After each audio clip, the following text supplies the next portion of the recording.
You wake up. Again. It's damp. Your back hurts. You don't know what time it is because, naturally, no one has invented wristwatches yet, and also, the room you're in doesn't believe in windows. The smell? Think wet dog wrapped in old bread. That bread has definitely seen some things. You're lying on a slab of wood, which some 13th century architect generously called a bed. There's straw poking into your back, and judging by the tiny red marks on your neck, the straw pokes back. You're in a medieval holding cell. And not the fancy castle dungeon with torches and brooding nobility. No, this is more public convenience than Game of Thrones. You sit up. You're barefoot, of course. Your feet are numb, partly from the cold and partly from yesterday's awkward game of try not to step on a rat. You lost. You're not here because you were caught robbing a merchant or even because you insulted someone's chic. No, you're here because someone accused you of something. Something vague. Something stupid.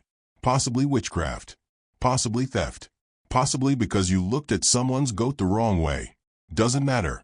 Welcome to medieval justice. Population, you. And here's the kicker, your trial is going to be today. Well, trial is a generous word. It's more like an interpretive dance performed by confused men in robes, punctuated by chanting, awkward silences, and maybe a spontaneous duel if someone gets bored. So before you get too comfortable, go ahead and like this video and subscribe, but only if you genuinely enjoy what I do here. Also, drop a comment below and let me know where you're watching from and what time it is for you right now. It's always weirdly comforting to know someone else is lying in bed at 3 a.m. wondering why medieval people hated joy. All right, back to your trial. The first thing you should know is that in medieval Europe, silence wasn't just golden, it was suspicious. If you spoke up too much, you were lying. If you stayed quiet, you were obviously hiding something. This, of course, makes total sense when you realize that most legal decisions were made by men who hadn't bathed since last Lent. But silence wasn't just a personality quirk. It played a deeply weird, borderline mystical role in court proceedings. And not just in England, though England had its own very special brand of judicial chaos. Across much of Europe, silence could mean guilt, innocence, divine intervention, or just that you had passed out from hunger. To really understand how bizarre this was, you have to understand the concept of trial by ordeal. Yes, ordeal. As in, let's put God on the spot and see if he's in the mood to help you today. The logic was flawless. Humans are bad at detecting lies. So instead, let's ask the Almighty to weigh in using fire, boiling water, or sometimes just a pit. Take the ordeal of hot iron. You'd be asked to carry a red-hot iron bar a certain number of paces. Your hands would be bandaged up, and after 3 days, a priest would unwrap them to see how the wounds were healing. If they were nice and clean, you were innocent. If they were festering and pus-filled, well, sucks to be you. Clearly guilty. Or just unlucky. Or diabetic. But who's checking? Now imagine going through this ordeal and staying silent the entire time. You don't scream, don't cry, don't protest your innocence, just pure, stone-faced silence. In some contexts, this was seen as holy. In others, as a sign that you were absolutely guilty and plotting to curse the judge. The inconsistency was, in a word, impressive. Medieval silence wasn't about politeness. It was often about performance. Judges and priests weren't just looking at what you said. They were reading your posture, your facial expressions, your willingness to submit to divine judgment, and your ability to survive public humiliation without passing out. And it gets weirder. In England, there was a delightful legal mechanism called peine forte et dure. Literally, strong and hard punishment. Doesn't that sound fun? Basically, if you refused to enter a plea, if you remained silent when accused, they couldn't technically try you. So they'd solve this legal loophole with a method that could only have been invented by someone who got kicked by a horse too many times. They'd lay you on your back, naked, on the cold stone floor. They'd place a board over your body, and then, slowly, begin to pile rocks on top of you. Heavy ones. The kind that make your ribs sound like bubble wrap. You had a few choices. Speak and be tried in court. Continue to say nothing and get crushed to death. Mutter "I'd rather not" and hope they got bored and went home. Spoiler, they rarely got bored. One famous case was that of Giles Corey during the Salem witch trials in the American colonies, yes, a little post-medieval, but the vibes were very much old world. He refused to plead. So they crushed him. For 2 days. His last words? Reportedly, more weight. Which, honestly, is kind of metal. But medieval Europe had even earlier examples. The idea was that if you didn't speak, you couldn't be tried, and thus, you couldn't be found guilty. Which meant your property couldn't be seized by the crown. Some people went silent just to protect their family's land. Imagine being so stubborn that you'd rather get slowly pancaked than say the words not guilty. That's the kind of passive-aggressive silence that modern Thanksgiving dinners could only dream of. In religious contexts, silence could mean something entirely different. In monastic courts, yes, those existed, silence was a virtue. Literally, monks were expected to practice custodia oris, the guarding of the mouth. Silence was holy. Talking was worldly. Gossip was, as we all know, the gateway drug to heresy. So if a monk was accused of something, he might remain silent not out of guilt, but out of spiritual discipline. Which was all well and good until someone mistook your vow of silence for an admission of guilt. Cue public flagellation. Again. Now, imagine you're back in your medieval cell, awaiting your own moment of judicial theater. You don't know if you're going to face an ordeal, a jury of your peers, translation, whoever was drunk and available, or just a sternly worded prayer circle followed by a light stoning. The door creaks open. Your escort arrives. 2 guards. One is missing most of his teeth. The other smells like pickled onions and despair. You walk, barefoot, through the muddy courtyard, past pigs, villagers, and a guy enthusiastically yelling about demons and a turnip. No one is concerned. You arrive at the hall. It's more barn than courtroom. The judge sits at the far end, looking like he hasn't blinked in 3 days. There's a scribe next to him who is writing so aggressively that you think he's trying to stab the parchment into obedience. The judge clears his throat. Dramatically. You stand accused, he says. Of what? You have no idea. It's probably nonsense. They usually are. Sometimes the charges are based on visions. Or dreams. Or someone's goat got sick and you walked past it last Tuesday. The judge stares at you. The whole room stares. Say something. Say nothing. You choose silence. Not because you're brave, but because you're confused, cold, and can't think of anything that doesn't sound like please don't kill me. And now, things get interesting. The judge nods slowly. Silence. The refuge of the guilty. Someone coughs. The scribe drops his quill and mutters something that sounds suspiciously like here we go again. You're asked to submit to an ordeal. They want to tie your hands and throw you into a nearby pond. The logic here is elegant in its absurdity. If you float, the water is rejecting you. Rejected by water equals guilty. If you sink, the water has accepted you. Accepted by water equals innocent. Of course, innocent doesn't mean not drowned. It just means you get a proper burial. This was known as the ordeal of water, and it was one of the greatest hits of medieval trial logic. Silence made it worse, because a vocal plea could sometimes sway the crowd or the judge. Silence was eerie, unnerving. In a world powered by superstition, fear, and very limited literacy, silence was a vacuum, and nature and medieval townspeople absolutely abhorred a vacuum. Sometimes, though, silence worked in your favor. If you were a noble, if you were a man of a cloth, if you were rich, the rules were flexible, like a soup recipe passed down by someone who definitely didn't write it down. There were saints who were canonized partly because of their holy silence in the face of accusation. Martyrs who said nothing while being accused of heresy. Saints who faced inquisitions and simply stared into the middle distance like they were waiting for the Wi-Fi to reconnect. This silent endurance was considered divine, proof of spiritual strength. But you're not a saint. You're just a guy in itchy clothes who forgot to tip the town priest and now you're being accused of hexing someone's turnips. The crowd watches. The judge frowns. The guards look bored. And you think, what if I said something? What if I screamed my innocence? Cried? Pleaded? Threw myself at the mercy of the court? Would they hear me? Would they care? Or would my voice just make things worse? And so, you stay quiet. And in this stillness, in this silence, your fate will be decided not by reason, not by logic, but by how comfortable the judge feels with that silence. Is it holy? Is it heretical? Is it just indigestion? No one knows. Welcome to medieval justice. You wake up again. This time, you're not in a cell. You're in a slightly nicer room, which is to say, the floor is only mostly made of dirt and there are marginally fewer rats. You're lying on something that could technically be called a mattress, though it smells faintly of mildew, betrayal, and at least 3 separate kinds of medieval fungus. There's a window, tiny, barely a slit, but it's something. The air drifting in is crisp, earthy, and uncomfortably honest. You can hear church bells in the distance, some pigs arguing with a rooster, and somewhere nearby, a peasant coughing in Morse code. You're in the custody of the church now. That's right. You've gone up a level. Congratulations. Yesterday, you were a filthy commoner awaiting judgment from the village justice system. Today, you're in the gleaming hands of ecclesiastical authority.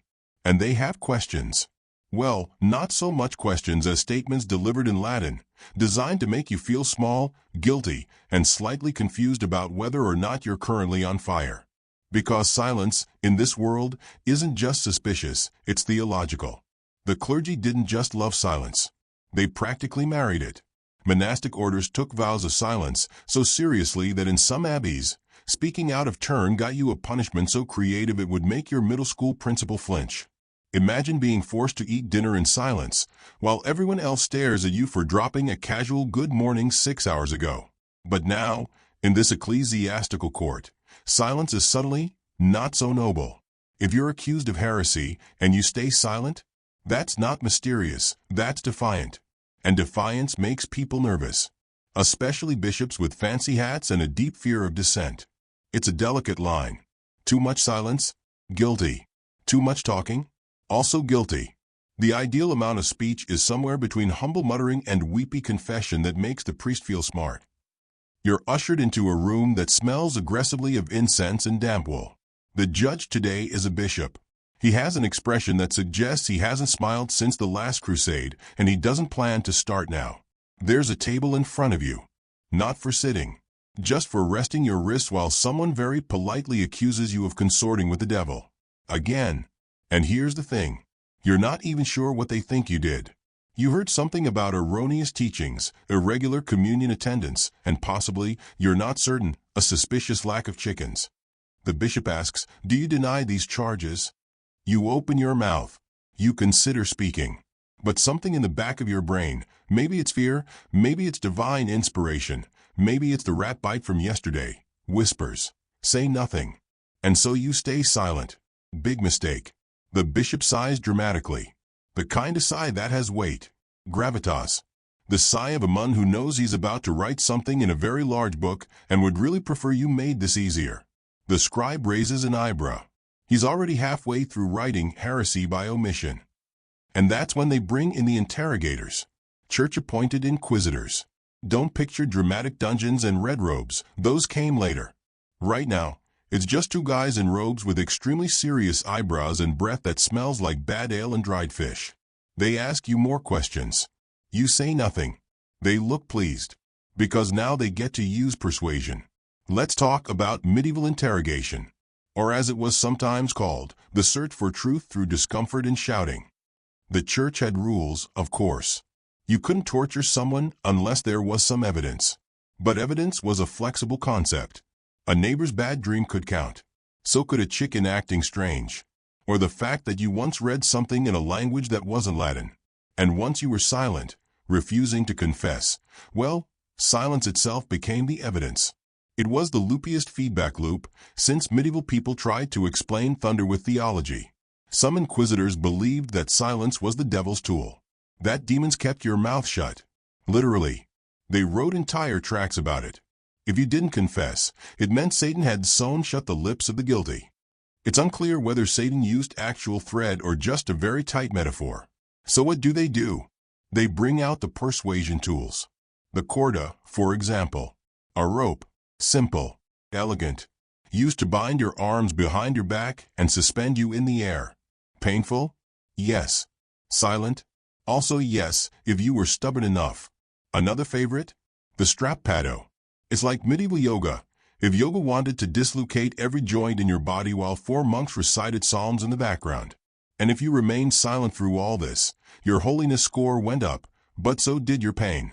The paradox of medieval silence is this: the closer you got to saintly endurance, the more people assumed you were possessed. Because only someone unnatural could be silent while being stretched like sourdough. But not every silence was treated the same way. Let's talk gender.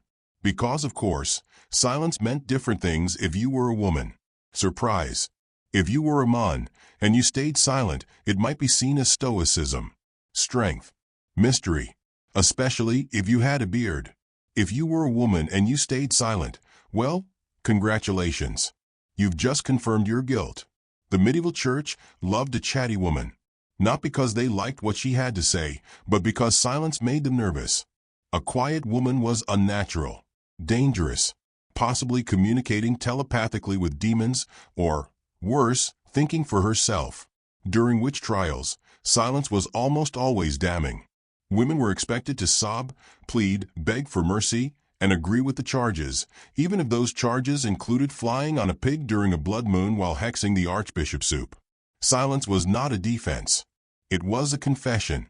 And so, countless women, widows, midwives, herbalists, or just people with suspicious cheekbones, were dragged into court, stayed quiet, and were found guilty. Because silence, in this context, meant witchcraft, or pride, or arrogance, or maybe, and this is wild, they were just too exhausted to speak after being held in a cellar with no food for 3 days. Meanwhile, noble silence was an entirely different genre. If you were a king, a prince, or someone wearing more than one kind of velvet, silence was often a strategy. Take Henry II of England, a man who once famously said something like, "Will no one rid me of this turbulent priest?" and then acted shocked when someone actually did. He was a master of calculated silence. Say nothing. Let others interpret your meaning. If they act on it, well, you didn't say it out loud. Silence as political manipulation. And the church couldn't touch it. Not really. Because noble silence wasn't heretical, it was diplomatic. So, to recap, poor silence equals guilty. Female silence equals witchcraft. Noble silence equals clever. Monastic silence equals holy. Protest silence equals arrogant. Interrogation silence equals demonic. In other words, silence was whatever the person in power wanted it to be. And now, back to you. You're still in the church's custody. You've said nothing, which means you're probably about to be moved again, this time to a chamber with fewer windows and more ominous smells. They call it the quiet room, which is ironic because it's not quiet at all. You'll hear chanting, bells, the occasional scream muffled by centuries of tradition. They want you to speak, to say anything, even if it's wrong, even if you lie. Because if you stay silent, they lose control. And in medieval justice, control was everything. Silence wasn't just about guilt or innocence. It was about power. Whose voice mattered? Who got to define truth? Who had the authority to speak, and who was punished for staying quiet? Sometimes, silence was resistance. A final act of defiance in a world where words were used against you. Sometimes, it was survival. The only way to avoid saying something that would get you killed. And sometimes, it was just confusion. Because no one told you what the rules were, and the people in charge kept changing them halfway through. So as you sit in the quiet room, waiting for someone to decide whether your silence is noble or nefarious, you realize something deeply medieval. It doesn't matter what you meant. It matters what they think your silence means. And right now, they're thinking about fire. Because when words fail, the flames usually get the last say. You wake up again, which is beginning to feel like a cruel cosmic joke. This time, you're lying on a plank of wood that technically counts as a bed, and your blanket appears to be a damp wool sack with commitment issues. There's straw. There's always straw. Some of it is moldy. Some of it moves when you breathe on it. There's a bucket in the corner. You don't ask what it's for. You already know.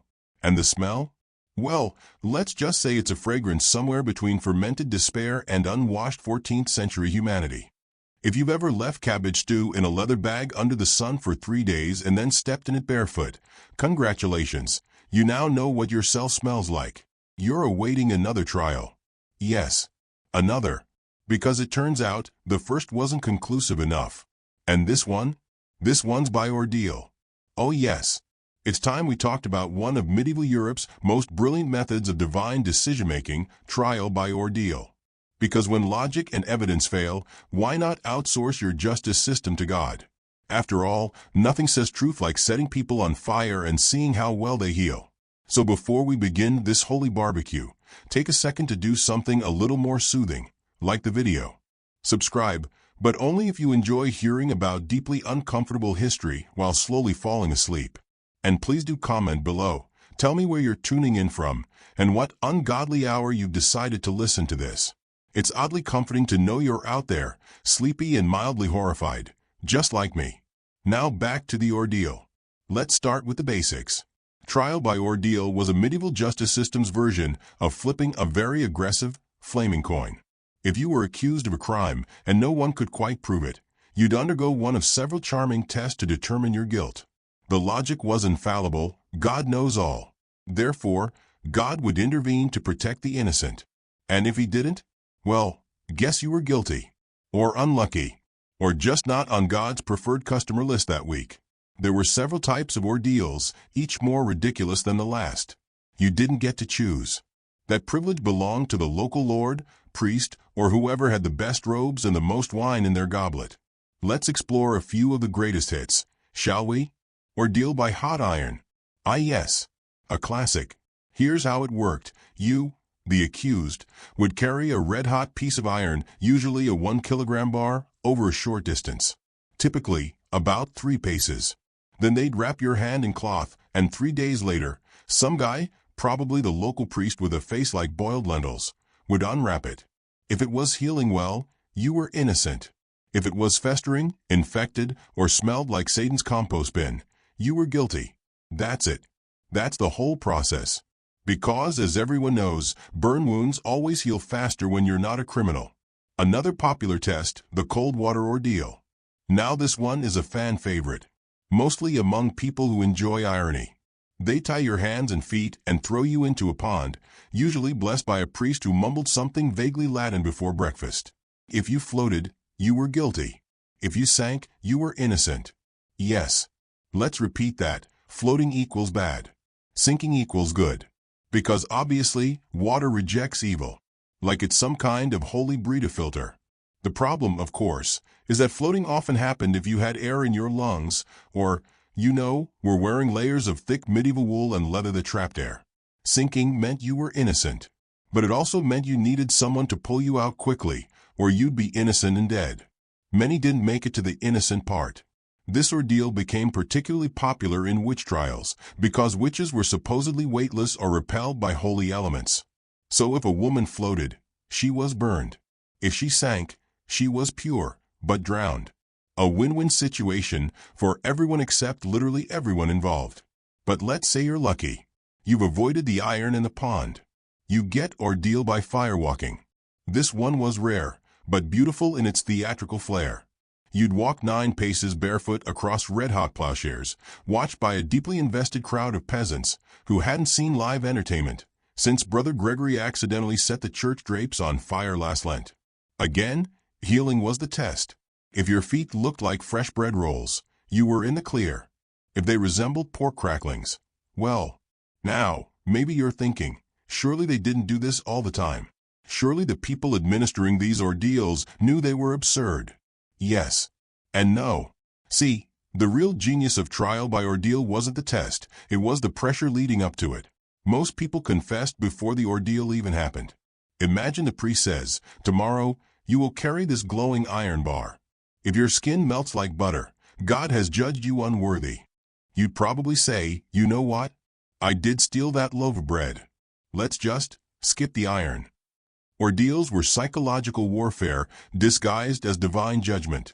And when you didn't confess, when you insisted on your innocence and still passed the ordeal, people weren't just impressed. They were terrified. Because that meant you had God on your side. And no one wanted to argue with God. Except maybe a few French theologians, and they were generally ignored. But there was one group even more obsessed with silence during ordeal than the clergy, the crowd. Yes, the villagers. The peasants, your neighbors who still owe you a goat and pretend not to notice. They weren't just spectators. They were witnesses. And their opinions mattered. If you screamed too much during the ordeal, weak, guilty. If you were totally silent, creepy, guilty. If you sang a hymn while burning, saint. Also possibly possessed. This silent performance became part of the trial, a kind of involuntary theater. The accused became the show, and silence was your script. The more stoic you were, the more your silence unnerved people. Because silence during pain was unnatural, suspicious, or worse, holy. That was the ultimate irony of medieval ordeals. Silence could prove guilt, innocence, or sainthood, depending on the mood of the crowd and the theological whim of the week. In one case from 1212, a man in Flanders passed an ordeal by hot iron twice. His wounds healed rapidly. The church was baffled. Some priests called it a miracle. Others suggested he might be too innocent, which felt weird. They eventually just banished him for being unsettling. Too quiet. Too unburned. Too suspicious. The ordeal system eventually began to collapse under its own contradictions. In 1215, the Fourth Lateran Council, basically a massive medieval religious summit where bishops gathered to remind each other they still existed, decided that clergy could no longer oversee ordeals. That kind of threw a wrench in things, since the church had been the main source of spiritual certification. No priest, no holy blessing. No blessing, no divine approval. And without God's official stamp of approval, burning someone's feet off started to look a lot more like torture than theology. By the early 13th century, trial by ordeal was quietly retired in many parts of Europe. It wasn't declared barbaric. No, just theologically inappropriate. Like using a hairbrush as a holy relic. But silence remained. Oh yes, even when ordeals disappeared, the silence stayed behind. In courtrooms. In interrogations. In monasteries. In households where speaking out of turn could still land you in stocks. Because silence had power. It was still terrifying. Still dangerous. And still, no one could agree on what it meant. You wake up again, which is beginning to feel like a cruel cosmic joke. This time, you're lying on a plank of wood that technically counts as a bed, and your blanket appears to be a damp wool sack with commitment issues. There's straw. There's always straw. Some of it is moldy. Some of it moves when you breathe on it. There's a bucket in the corner. You don't ask what it's for. You already know. And the smell? Well, let's just say it's a fragrance somewhere between fermented despair and unwashed 14th century humanity. If you've ever left cabbage stew in a leather bag under the sun for 3 days and then stepped in barefoot, congratulations, you now know what yourself smells like. You're awaiting another trial. Yes, another. Because it turns out, the first wasn't conclusive enough. And this one? This one's by ordeal. Oh yes. It's time we talked about one of medieval Europe's most brilliant methods of divine decision-making, trial by ordeal. Because when logic and evidence fail, why not outsource your justice system to God? After all, nothing says truth like setting people on fire and seeing how well they heal. So before we begin this holy barbecue, take a second to do something a little more soothing, like the video. Subscribe, but only if you enjoy hearing about deeply uncomfortable history while slowly falling asleep. And please do comment below, tell me where you're tuning in from, and what ungodly hour you've decided to listen to this. It's oddly comforting to know you're out there, sleepy and mildly horrified, just like me. Now back to the ordeal. Let's start with the basics. Trial by ordeal was a medieval justice system's version of flipping a very aggressive, flaming coin. If you were accused of a crime, and no one could quite prove it, you'd undergo one of several charming tests to determine your guilt. The logic was infallible, God knows all. Therefore, God would intervene to protect the innocent. And if he didn't, well, guess you were guilty. Or unlucky. Or just not on God's preferred customer list that week. There were several types of ordeals, each more ridiculous than the last. You didn't get to choose. That privilege belonged to the local lord, priest, or whoever had the best robes and the most wine in their goblet. Let's explore a few of the greatest hits, shall we? Ordeal by hot iron. Ah yes, a classic. Here's how it worked. You, the accused, would carry a red-hot piece of iron, usually a 1-kilogram bar, over a short distance. Typically, about 3 paces. Then they'd wrap your hand in cloth, and 3 days later, some guy, probably the local priest with a face like boiled lentils, would unwrap it. If it was healing well, you were innocent. If it was festering, infected, or smelled like Satan's compost bin, you were guilty. That's it. That's the whole process. Because, as everyone knows, burn wounds always heal faster when you're not a criminal. Another popular test, the cold water ordeal. Now this one is a fan favorite, mostly among people who enjoy irony. They tie your hands and feet and throw you into a pond, usually blessed by a priest who mumbled something vaguely Latin before breakfast. If you floated, you were guilty. If you sank, you were innocent. Yes. Let's repeat that. Floating equals bad. Sinking equals good. Because obviously, water rejects evil. Like it's some kind of holy Brita filter. The problem, of course, is that floating often happened if you had air in your lungs or, were wearing layers of thick medieval wool and leather that trapped air. Sinking meant you were innocent. But it also meant you needed someone to pull you out quickly, or you'd be innocent and dead. Many didn't make it to the innocent part. This ordeal became particularly popular in witch trials because witches were supposedly weightless or repelled by holy elements. So if a woman floated, she was burned. If she sank, she was pure, but drowned. A win-win situation for everyone except literally everyone involved. But let's say you're lucky. You've avoided the iron and the pond. You get ordeal by firewalking. This one was rare, but beautiful in its theatrical flair. You'd walk 9 paces barefoot across red-hot plowshares, watched by a deeply invested crowd of peasants who hadn't seen live entertainment since Brother Gregory accidentally set the church drapes on fire last Lent. Again, healing was the test. If your feet looked like fresh bread rolls, you were in the clear. If they resembled pork cracklings, well, now, maybe you're thinking, surely they didn't do this all the time. Surely the people administering these ordeals knew they were absurd. Yes. And no. See, the real genius of trial by ordeal wasn't the test, it was the pressure leading up to it. Most people confessed before the ordeal even happened. Imagine the priest says, "Tomorrow, you will carry this glowing iron bar.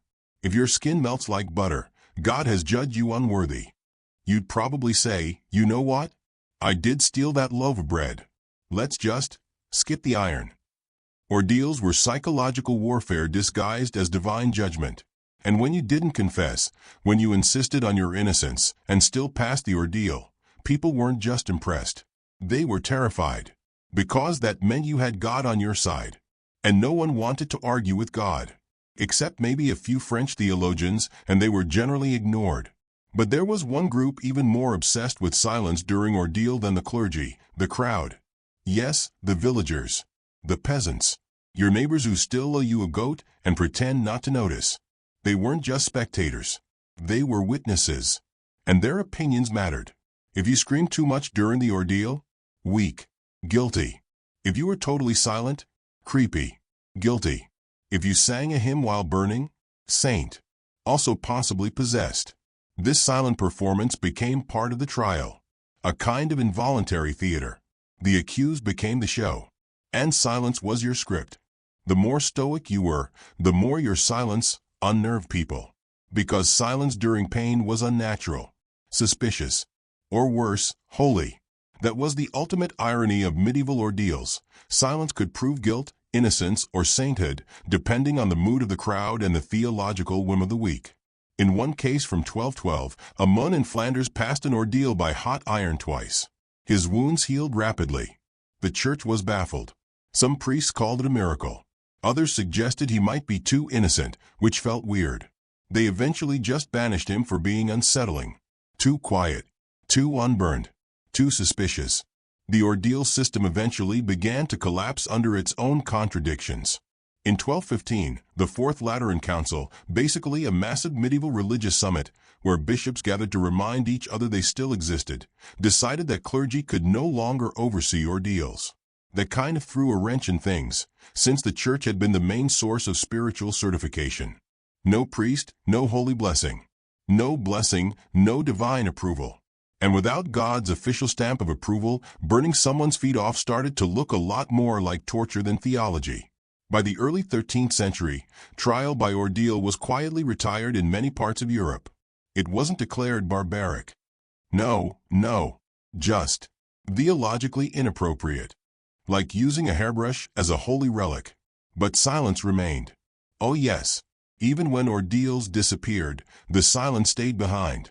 In courtrooms, in interrogations, in monasteries, in households where speaking out of turn could still land you in stocks. Because silence had power. It was still terrifying, still dangerous, and still no one could agree on what it meant. You wake up on a cushion, not a pile of hay, not a wooden bench, an actual cushion, stuffed with goose down, covered in something that might be velvet or might be whatever velvet was before the Renaissance. Progress. You're in a medieval royal courtroom, which means that for the first time in this long and absurd journey, you're surrounded not by mud-stained peasants or overworked monks, but by nobility. The air smells like rose water and ambition. The walls are lined with tapestries, so faded you can't tell if they're biblical or just wildly inaccurate depictions of chic. And sitting at the far end of the hall is someone wearing a crown. A real one. This is a trial. But not the duck and rope trial by suffering kind you're used to. No, this is political, sophisticated, carefully arranged, and absolutely filled with silence, the dangerous kind. Because here, in this echoing chamber of velvet authority, silence isn't just passive. It's tactical. It can crown a king, or get your head chopped off. Now, before we dive into who's getting poisoned and who's pretending not to notice, don't forget to gently smash the like button. Tap subscribe if this lullaby of misery is your thing, and comment where you're listening from and what time it is. I promise not to use your answer in any medieval indictments. Unless you're French nobility. In which case, we need to talk. Right. Where were we? Yes. Royal court. In medieval Europe, especially from the 12th century onward, the trial process began to shift.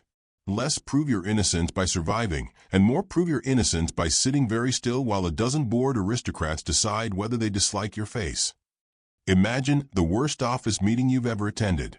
Now add powdered wigs, a few plague survivors, and a lingering threat of decapitation. That's basically a royal court trial. And at the center of it all, silence. Let's be clear, speaking out in one of these trials was not a casual affair. You didn't get to raise your hand and say, "Actually, Your Majesty, I'd like to clarify my position on the alleged treason." No. You waited. You bowed. You were called upon once, and if you missed that moment, too bad. And silence could mean guilt. But it could also mean strength. It all depended on the context, which, in medieval trials, was often as murky as a moat full of philosophical eels. Take, for instance, the infamous trial of Thomas Becket in 1170. The Archbishop of Canterbury, at odds with King Henry II, was summoned to explain himself. Becket stood silently during part of the hearing, refusing to answer. Not because he had nothing to say, but because his silence was a declaration, a protest, a royal middle finger rendered in monk-like stoicism. It didn't end well. A few weeks later, for knights took the king's offhand complaint, "Will no one rid me of this turbulent priest?" A little too literally. Becket was murdered in his own cathedral. His silence had spoken volumes. Enough to get him canonized. And very, very dead. This wasn't an isolated case. Throughout the medieval period, silence was used strategically in trials involving royalty, nobility, and especially clergy. It was a way to dodge traps, to avoid incriminating yourself, to resist humiliation. It was also, at times, your only weapon. Let's say you're a lower noble accused of heresy. There's a cardinal in the room, a few scribes, maybe even the king's advisor. They ask you, do you deny the writings found in your study? If you speak, you risk confessing. If you stay silent, you risk being branded obstinate. But sometimes, silence was safer. If you didn't speak, you couldn't be misquoted. Your words couldn't be twisted. Your rhetoric couldn't be dissected by theologians with nothing better to do. This tactic was called contumacia, refusal to answer. And it was both feared and respected. A kind of passive resistance long before that term existed. But don't be fooled. This was not modern civil disobedience. You weren't Gandhi in a courtroom. You were more like a goose in a lion's den, hoping that if you kept still enough, they'd lose interest. They didn't. In many cases, silence led directly to torture. Because under canon law, if a defendant refused to speak, the court was permitted to assume guilt. And under inquisitorial procedures, they were often allowed to extract confessions by force. Yes, we're back to that lovely cycle. Silence leads to suspicion, which leads to pain, which leads to confession, which leads to sentencing. It's like medieval Netflix. Same plot, different victim. But in royal courts, things were more nuanced. Because words had power, but silence had mystery. And mystery could be weaponized. Let's jump to 14th century France. You're in the court of Charles VI, known for his intermittent bouts of complete psychosis. One week he's a functional king. The next, he believes he's made of glass and bans anyone from touching him. His advisors? Silent. Not because they didn't know what to say, but because saying anything might lead to being dismissed, exiled, or hurled out a window. Sometimes silence wasn't about guilt or innocence. It was about survival. You learned to speak in vague compliments, to bow at the right angle, to keep your face blank, and to say nothing, absolutely nothing, if the king began talking to invisible birds. Now, let's talk about the concept of the mute witness. Yes, this was an actual legal role. A person called to testify who refused to speak or was instructed not to speak due to fear of retribution or complex alliances. They'd be brought forward, placed before the court, and simply stand there. A living question mark. Sometimes this worked in their favor. Sometimes it led to enhanced questioning, which was code for let's see how long it takes before you scream. And then there were dumb trials. Cases where a witness couldn't speak due to injury, disability, or, in some more theatrical cases, magical curses. You think I'm joking. But there are at least 3 recorded trials in which the witness was described as being struck dumb by sorcery. One monk claimed he lost his voice because he touched a heretic's robe. Another said the devil himself held his tongue. The court's response? They tried bleeding, burning herbs, and prayer. Surprisingly, none of it worked. Another favorite tactic in political trials, forced silence. Picture this, you're a noble accused of treason. You try to protest. The court says, you may speak. So you do. You start defending yourself. The king frowns. Suddenly, the guards step forward. A gag is placed in your mouth. Yes, they literally gag people. With cloth, rope, or even wooden blocks. Then, having successfully silenced you, the court proceeds to rule on your guilt, based on your uncooperative behavior. It's the legal equivalent of covering your opponent's mouth and then accusing them of being too quiet. Even during coronations, silence had ceremonial weight. When a monarch was crowned, there was a sacred hush. No speaking, no clapping, no fanfare, because silence represented divine approval. The less noise, the more holy it felt, unless someone sneezed. In which case you might be accused of demonic possession and escorted out. In some royal trials, silence was even used as punishment. Not just the physical kind, but social silence. Being unheard. Being excluded. A type of excommunication from courtly conversation. It was subtle, but devastating. 1 minute, you're part of the inner circle, sipping wine and debating holy wars. The next, your words fall flat. No one responds. The queen turns her head. The bishop changes the subject. You've been silenced. Not by force, but by consensus. It's the medieval version of being left on read. Forever. By now, you've probably noticed, silence was never neutral. It was a choice. A weapon. A punishment. A plea. A pose. A prayer. In some trials, it condemned you. In others, it saved you. In most, it just confused everyone and made them deeply uncomfortable. You lie back on your too soft cushion and stare at the carved ceiling. You've seen silence as ritual, as punishment, as power, as fear. And in this court of velvet and veiled threats, you begin to wonder, if silence says so much, what does it mean that no one said your name this whole time? You wake up in the dark.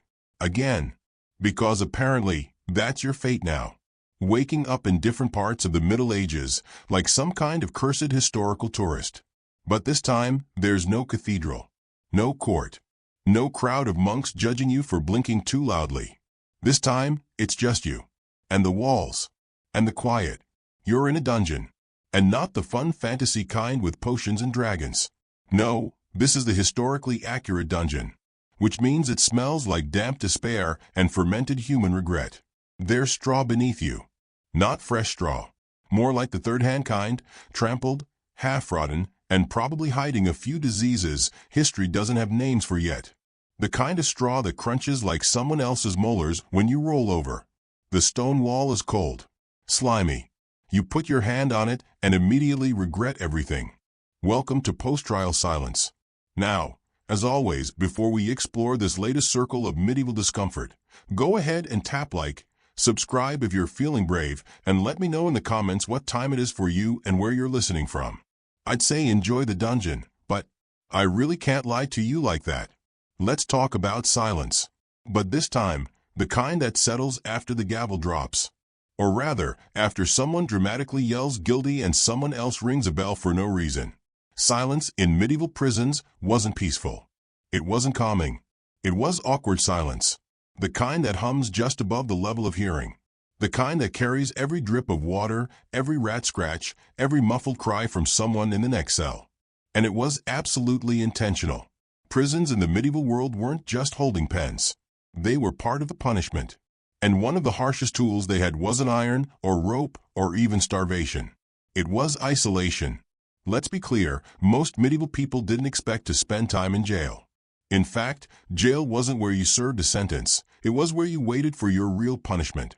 Execution, mutilation, trial by ordeal, or, occasionally, the worst fate of all, being released but having to pay the court fees. Jails were, in essence, waiting rooms.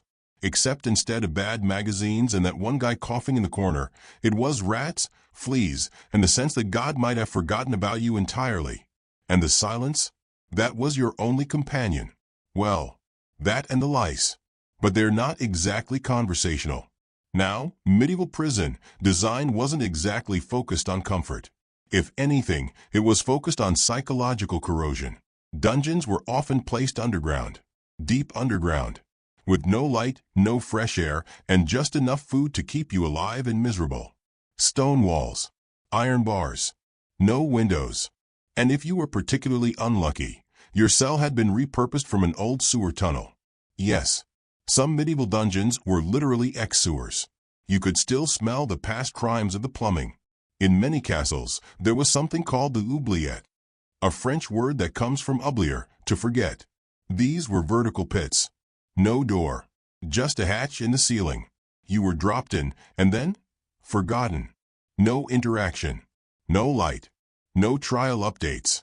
Just total darkness and the occasional dripping of something you definitely didn't want to identify. Oubliettes were silent on purpose. They were designed to erase you. If courtrooms were about spectacle and trials about drama, then prison was about absence. You were no longer a person, just a soundless body tucked beneath a stone. Now, let's say you're in a regular cell. Lucky you. Maybe you even have a straw mattress and a rat friend named Gregory. Maybe you've scratched a calendar into the wall with a chicken bone. Even here, silence dominates. Because there are rules. In many medieval jails, speaking was restricted. You couldn't yell. You couldn't chant. And heaven forbid you tried to sing. That was considered a form of rebellion. Some prisoners found ways around this, of course. Secret knocks, whispers through cracks, cough codes. But these were risky. If the guards caught you, the punishment was swift and poetic. Silence was enforced with tools, gags, solitary confinement, or something charmingly called the scold's bridle, an iron muzzle with a tongue-pressing plate. Yes, an actual iron muzzle. For your mouth. Originally used on gossipy women, but eventually applied to anyone who talked too much. It's like medieval Twitter jail. Except instead of losing followers, you lost teeth. And remember, this wasn't just about cruelty. It was about control. Because once you stop talking, you stop resisting. You start thinking. And not the good kind of thinking, like how do I escape, but the spiraling kind. Was I wrong? Is God angry? Did that monk always look at me funny? What if I deserve this?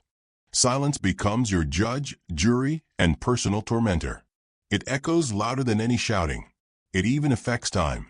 Because in these prisons, time becomes elastic. No clocks. No sunrise. Just endless dripping water and your own thoughts. Modern studies, and yes, those exist, show that sensory deprivation causes hallucinations in under 48 hours. In the Middle Ages, they didn't know the science, but they absolutely knew the effect. They called it soul withering. Or sometimes just penance. Let's meet a few people who endured it. First up, Marjorie Germain, aka the Witch of Eye. She was accused of conspiring to kill the king through sorcery, which mostly meant she was literate and didn't die of the plague. She was imprisoned in the Tower of London, and for days nobody spoke to her. No questions, no visitors, just silence and the assumption that she'd crack under her own weight. She didn't. Not right away, but eventually, the lack of sleep and isolation led to a confession. Whether it was true, we'll never know. The silence swallowed that too. Or take the case of Walter Langton, a bishop imprisoned under Edward I. His cell was cold, wet, and silent. He was accused of misusing funds, but mostly, he just annoyed the king. In his writings, Langton described the silence as a death before dying. He heard voices, not angels, not devils, just echoes of people who were no longer there. You begin to see the theme. Silence wasn't just about not speaking. It was about being erased from history, forgotten in the cracks of the castle. A whisper lost in stone. Even execution had its own kind of silence.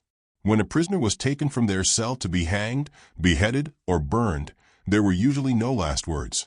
That's not poetic license, that's policy. Many weren't allowed to speak. And if they did, their words were drowned out by drumming.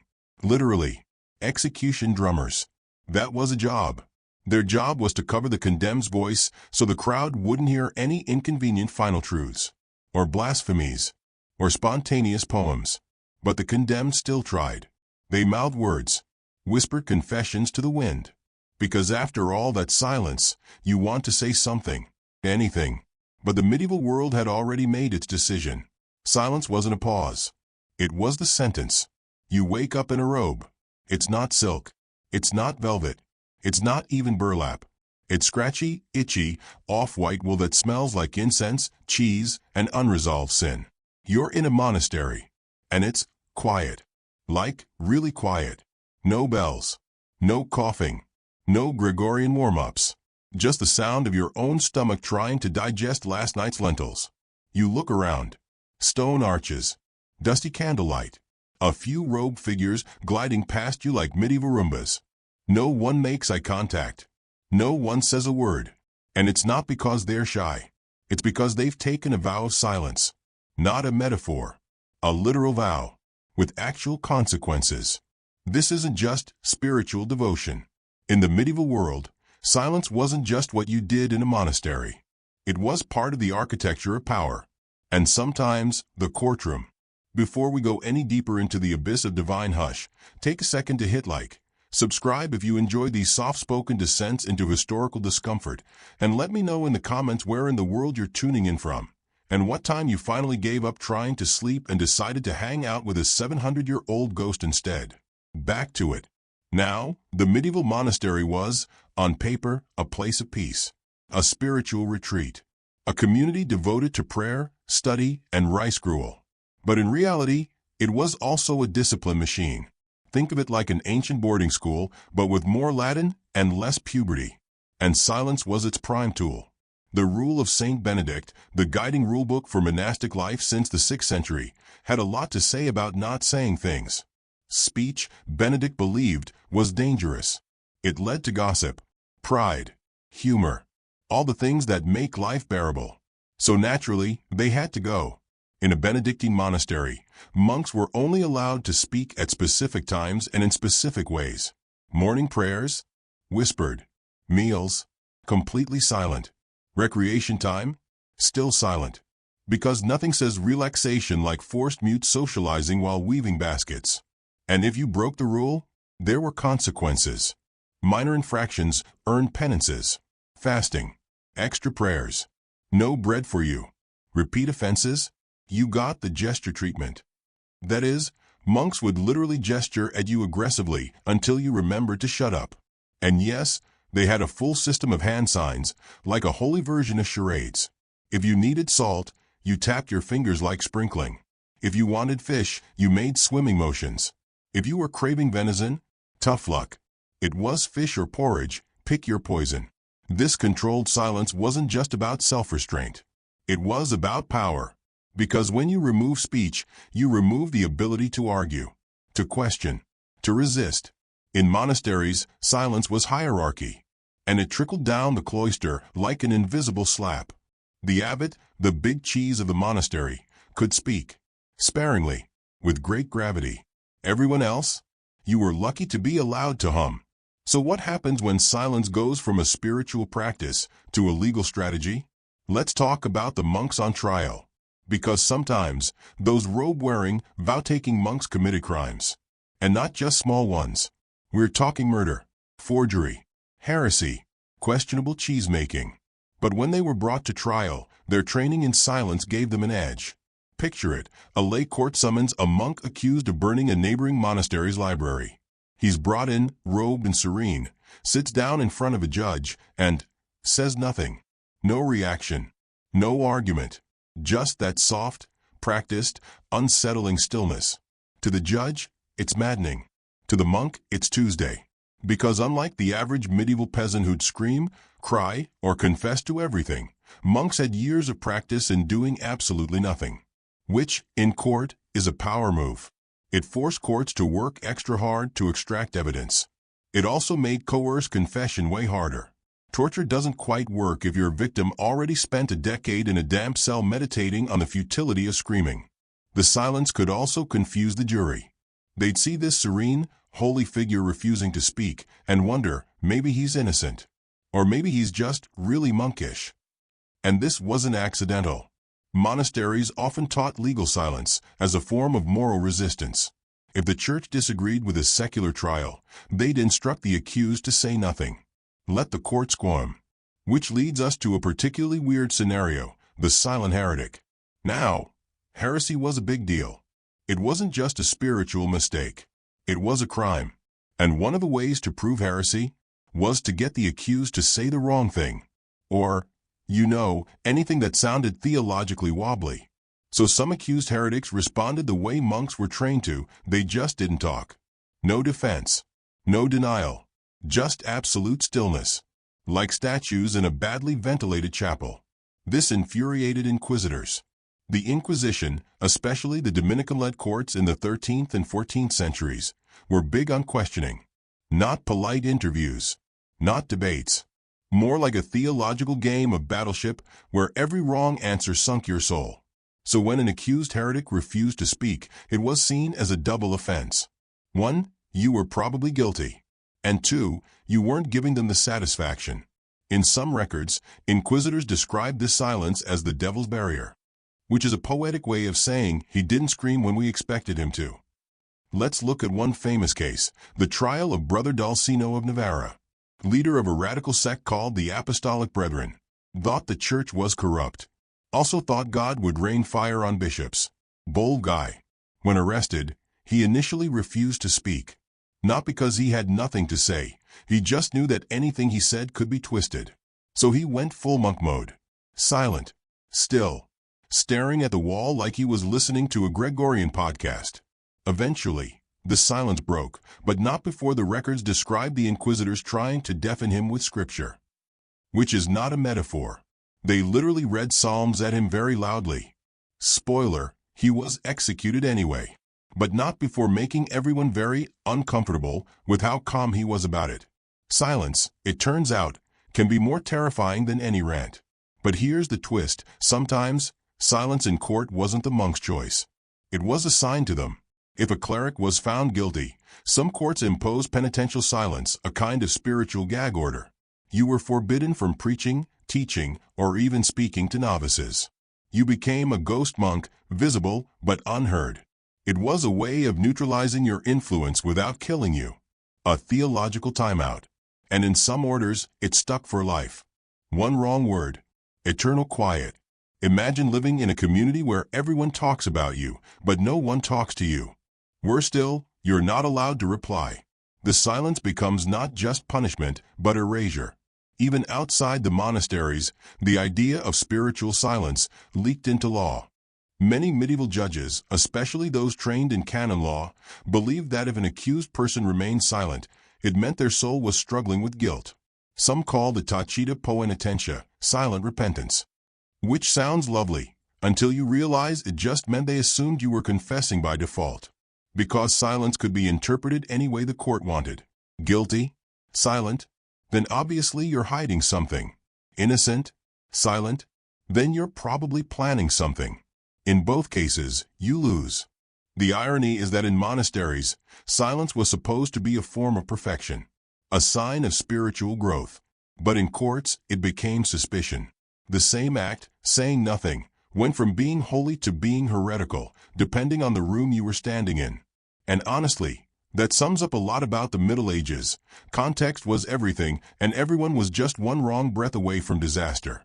So next time you're alone in the dark, and things are quiet, just remember, medieval monks trained for that. And the courts? They never quite figured out what to do with the sound of someone refusing to play the game. You wake up tied to a cart. Not in a cart. Not next to a cart. Tied to it. Arms behind your back, mouth gagged with what you pray is a clean rag, being rolled through the center of a medieval town like some sort of discount parade float for moral decay. There's a man walking beside you with a drum. Just one drum. He's not good at it, but he's very enthusiastic. Behind you, children laughing. In front of you, the town square. All around you, spectators eating boiled turnips and judging your haircut. It's a public punishment, and you, lucky you, are the star attraction. And guess what? You don't get to talk. Why? Because silence is part of the show. Public punishment in the medieval period was more than just pain. It was a message.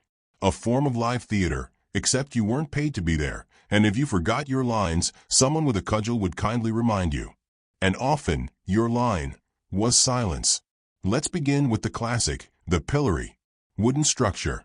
Holes for your head and hands. Popular with peasants. Big hit at fairs.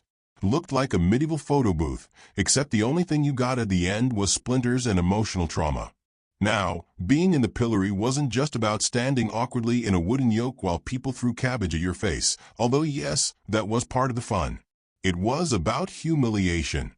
Specifically, silent humiliation. You weren't allowed to speak in your defense. You weren't allowed to insult your hecklers.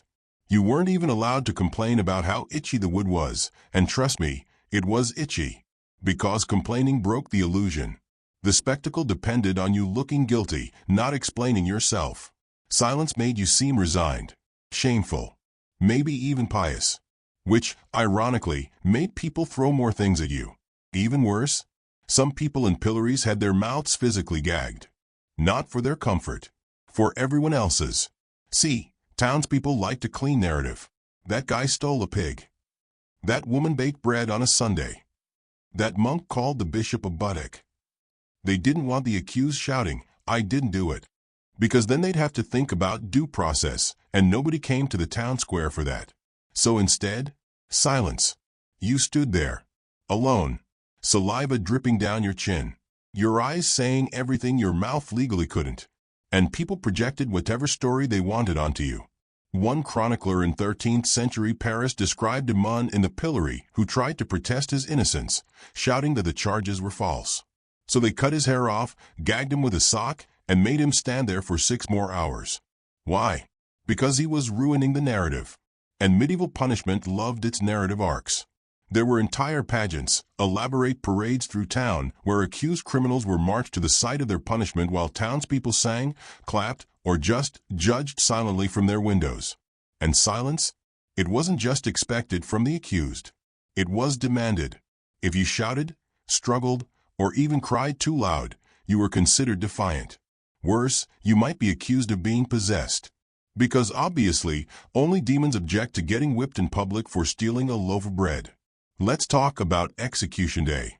If you were sentenced to death, especially for high crimes like treason, heresy, or saying something mildly sarcastic about the king's hat, you were expected to die quietly, like a good Christian, or at least like someone who didn't want their tongue cut out before the axe hit. Execution speeches were allowed, sometimes, but they had rules. You could confess. You could repent.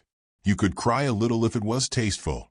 What you couldn't do was rant, or accuse the judge, or scream "I'm innocent" while making very compelling legal arguments.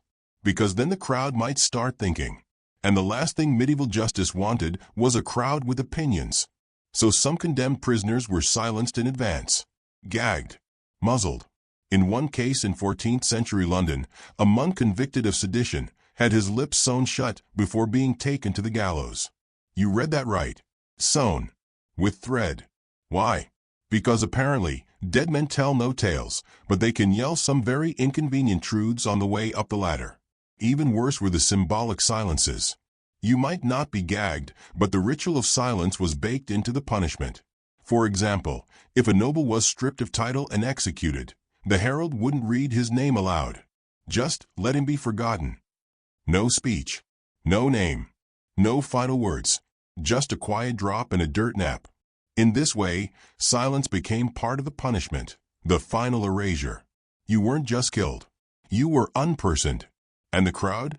They were silent too. Not always. Sometimes they cheered. Sometimes they laughed. But sometimes, especially for controversial executions, they just stood there. Still. Quiet. Like a weird, breathing forest of disapproval. This kind of silence could be powerful. Which is why medieval rulers feared it. Let me give you an example. Marguerite Porete, a mystic burned for heresy in 1310. Her crime? Writing a book that suggested God didn't care much for institutional religion. Bold move. She was given many chances to recant. She refused. And when they tied her to the stake, she didn't scream. She didn't cry. She was silent. A Dominican friar at the scene reportedly said that her silence condemned 100 louder men. Which is poetic and terrifying, because the crowd noticed. And for the church, that kind of martyrdom was a problem. Quiet deaths made saints. So going forward, the Inquisition made a policy. No silence during executions. If needed, force them to confess. If they still refused, fabricate a confession and read it for them. Because again, silence left too much room for interpretation. And that, perhaps, is the ultimate truth of medieval punishment. They wanted you to hurt, yes. But more importantly, they wanted you to fit the script. Silence, true, defiant, unnarrated silence, broke the illusion. It made people wonder, what if this person isn't guilty? What if this system isn't just? And so silence became a kind of quiet revolution. One you could stage with nothing but your body and your breath. No slogans. No shouting. Just refusal. Refusal to confess. Refusal to perform. Refusal to die according to plan. It's ironic, really.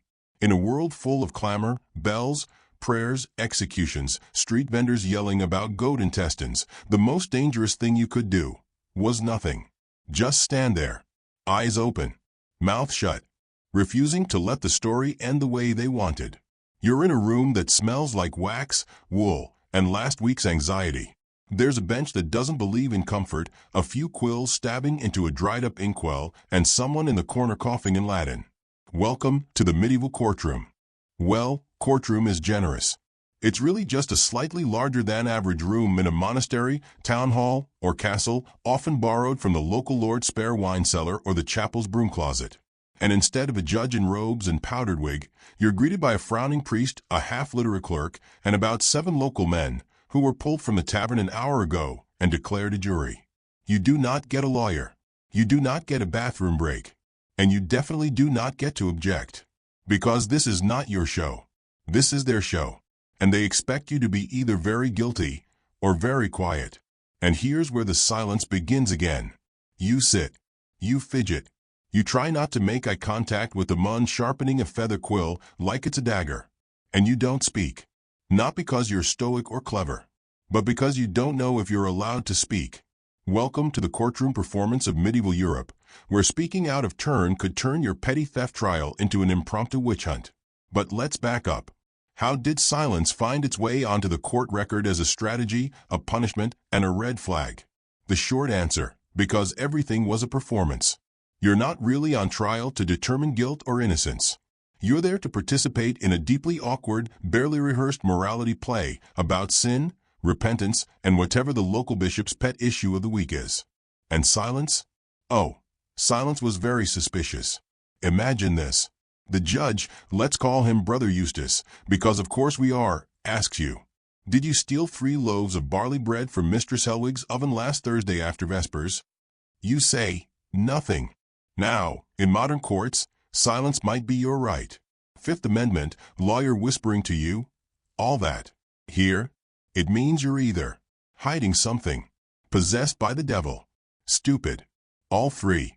You'd better start talking, and fast. Except, if you talk too much, that's also suspicious. Too confident? You're obviously a liar. Too emotional? You're trying to manipulate. Too calm? You've done this before. Too inconsistent? Which? There is no winning here. And so, many accused people defaulted to the safest possible strategy. Shut up and look remorseful. Cue the trial face. Downcast eyes. No sudden movements. Lips pressed just tight enough to say, I'm sad and probably guilty, but please don't boil me. Yes, boiling was a thing. No, we will not dwell on it.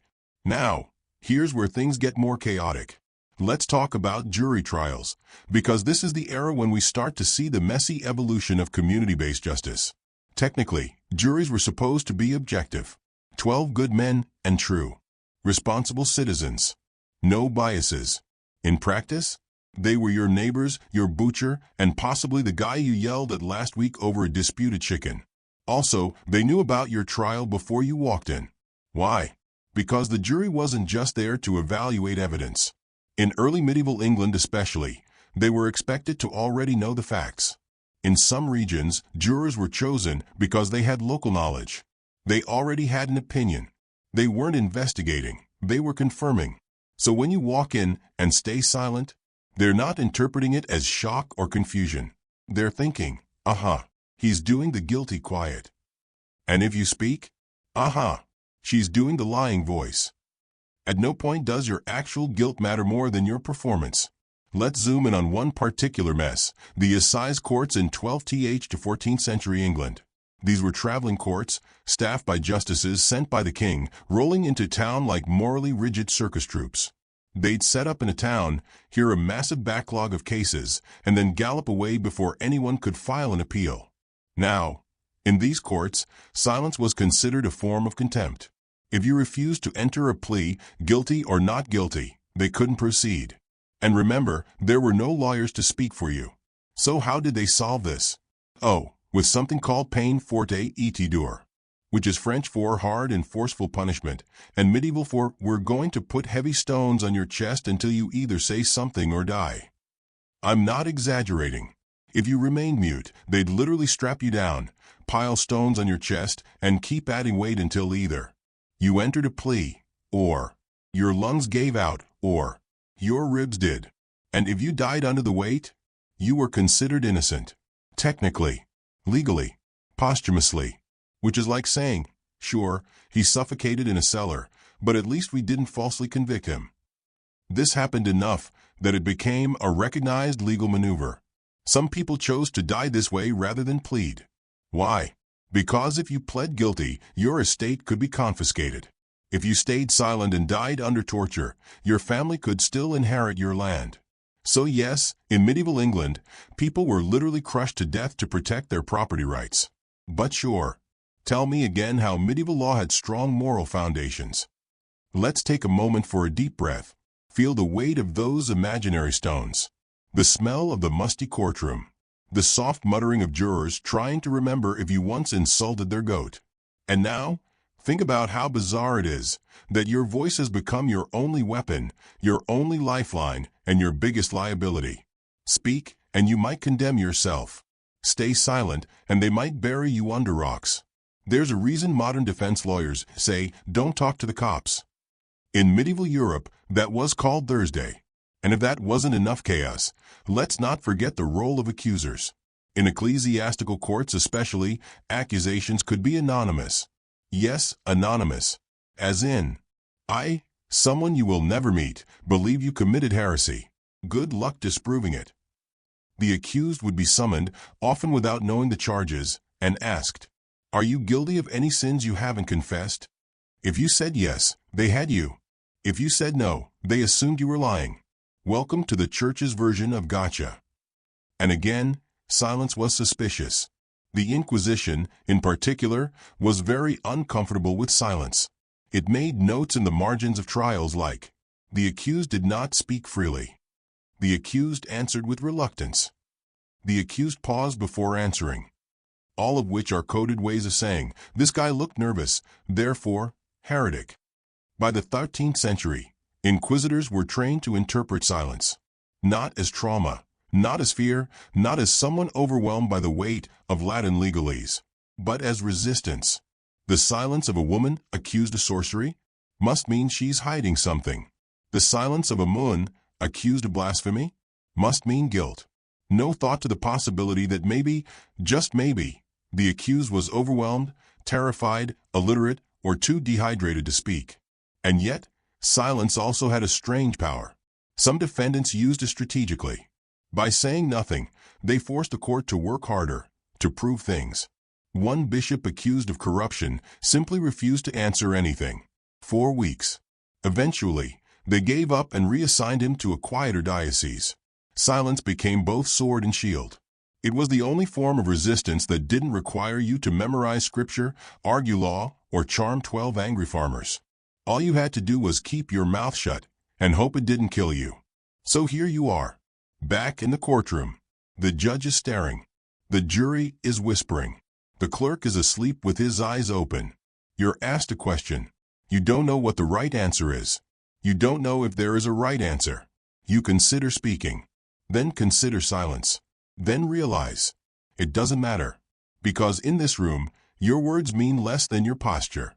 Your future depends not on truth, but on performance. Welcome to the justice system.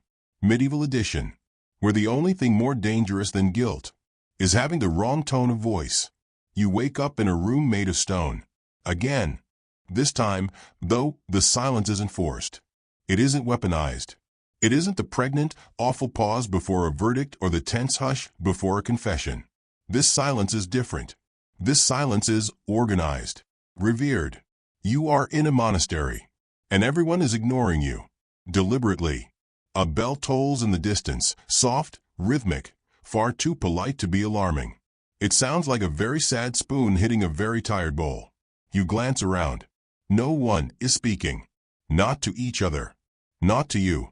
Not even to the bread. And the bread deserves a scolding. It's 3 days old and has the personality of a medieval gravestone. You try to whisper something. A monk glances at you. Not angrily. Just disappointed. That's worse. Welcome to the sacred art of monastic silence, where vows of quiet weren't just spiritual commitments. They were part survival strategy, part mind game, and part organizational nightmare. Monasteries in the medieval period were bizarrely loud places to be silent in. Let me explain. First, picture your average Benedictine monastery in the 11th or 12th century. Stone buildings, cold floors, cloisters, Latin mutterings echoing off high ceilings.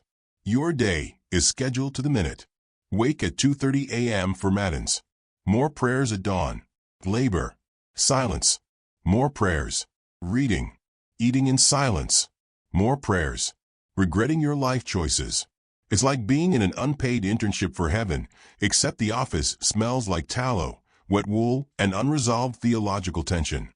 Now, here's where it gets interesting. Most monks didn't take a vow of absolute silence. That's a modern myth.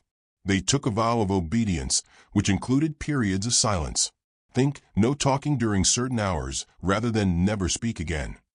But over time, especially in stricter orders like the Cistercians and Carthusians, this got intense. Some monasteries divided the day into strict speaking zones. The Great Silence after Compline, complete verbal shutdown. Silent meals, with only scripture read aloud for entertainment. Scriptoria, where scribes copied manuscripts in absolute stillness, aside from the scratching of quills and the occasional accidental ink sneeze. No jokes. No chit-chat. No, "Hey, Brother Gerbert, did you catch that psalm yesterday?" Absolute banger. Just internal suffering. So why did silence become so important? Well, several reasons. First, control. Monasteries were full of people with wildly different backgrounds, nobles, peasants, former soldiers, wannabe saints, and that one guy who joined because his parents told him to. And if you let them talk all day, You'd have a riot before breakfast. Silence meant order. It kept personalities muted, conflicts hidden, opinions buried. If no one can gossip, no one can plot. If no one can complain, no one can inspire rebellion.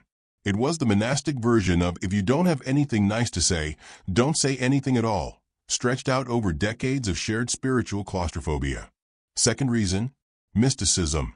Silence was considered the gateway to God. Talk was cheap. Noise was worldly.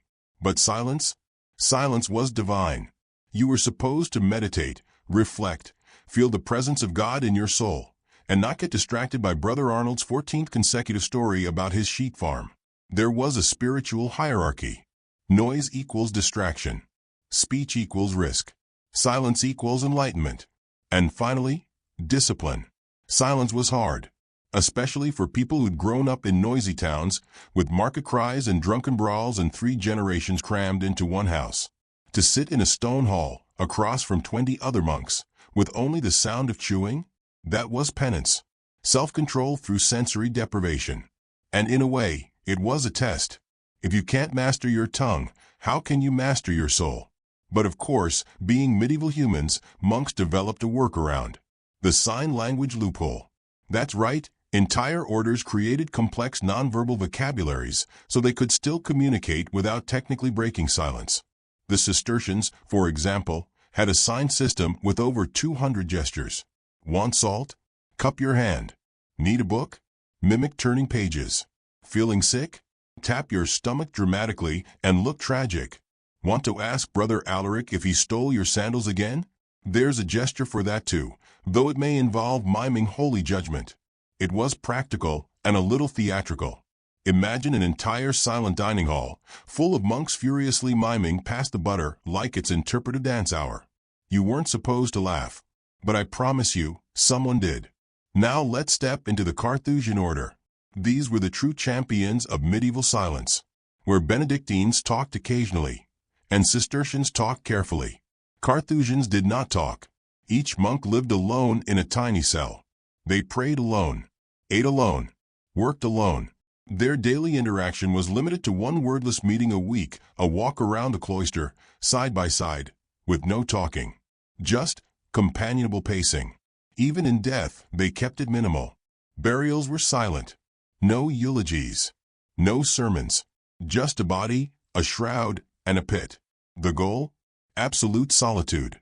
A life entirely between you and God, which is either deeply spiritual or terrifyingly isolating. Depends on how much you like your own thoughts. But silence wasn't always serene. Sometimes it was political, especially in female monasteries. Nunneries were often hotbeds of education, literacy, and, God forbid, opinion. And so, silence became a tool of suppression. Rules were stricter. Talking was more limited. And any nun who questioned authority was accused of breaking the peace. Quiet wasn't just spiritual, it was expected obedience. And any deviation? Witchcraft, hysteria, pride.